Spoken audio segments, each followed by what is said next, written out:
We are at the State Capitol building in Hartford, Connecticut, the site of the 2011 America East Men's and Women's Basketball Media Day. All right, we're joined now by Albany head coach Will Brown, who's ready for another year as the Great Danes head coach. And I think there's a lot of excitement for you and your team this year, especially how you guys played last year. Well, I thought we had a good conference season last year. We really only lose one player that played a lot of minutes for us in Tim Ambrose, who was a good player for us. But, you know, we've got a good group coming back, and this is as impressed as I've been since I've been at Albany in regards to our incoming class. I think we have some guys that are really going to impact our program right from the get-go, and I really like this group. I think we're going to be very good. How about some of your returning guys? How have they looked so far in the limited time you've had to spend with them? Well, Mike Black and Logan Aaronholt are returning third-team all-conference players who I think are ready to take the next step. Luke Devlin was an all-rookie performer for us last year. He had off-season back surgery, but he's feeling great. He's bigger. He's legit 6'8" now. He's 240 pounds, and I think, again, he's another guy with a year under his belt, having success last year, who's ready to take the next step. And, you know, John Puck started at center for us and averaged a block a game as a true freshman. I think his offensive game is where you'll see the most improvement. I think he's going to continue to be a force for us defensively as far as clogging the lane, blocking shots and altering shots. And, you know, Ralph Watts is a guy who was our first perimeter sub, really our sixth man last year, who can play the 1, 2, or 3 for us. And I think that this group right now probably has 7 legitimate starters. So our biggest weakness last year was depth. We played guys off the bench that, you know, ate up some minutes for us, but we didn't get consistent productivity. This year, I think we're going to be, you know, 10 deep, and our guys that do come off the bench will produce for us statistically.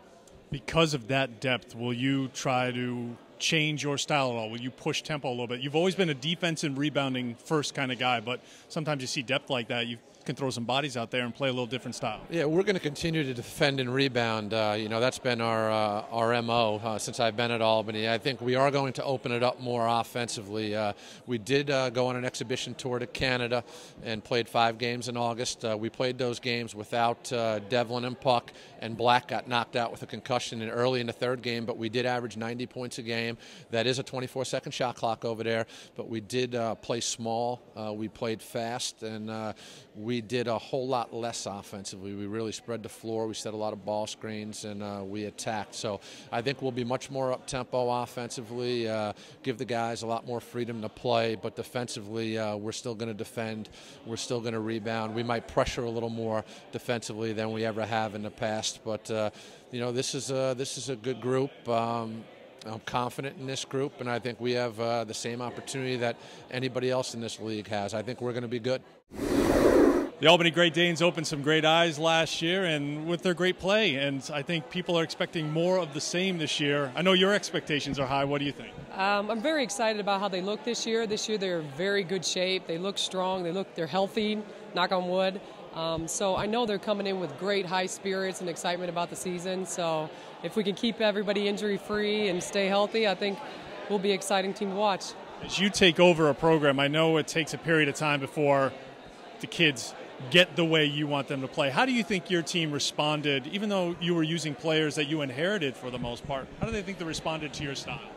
I think great, because I went in trying to empower women, period, and not even talk about the game of basketball, and empower them as people and empower them in the classroom and love them up. That's how I really started it, and I think they believe in me and trust me and love me as a person first, and then I'm their basketball coach. So that's the kind of relationship we have with our team. And so and I know that the team concept it's their team. It's not my team, it's their team, it's our team, and they really have taken that in and they love that concept.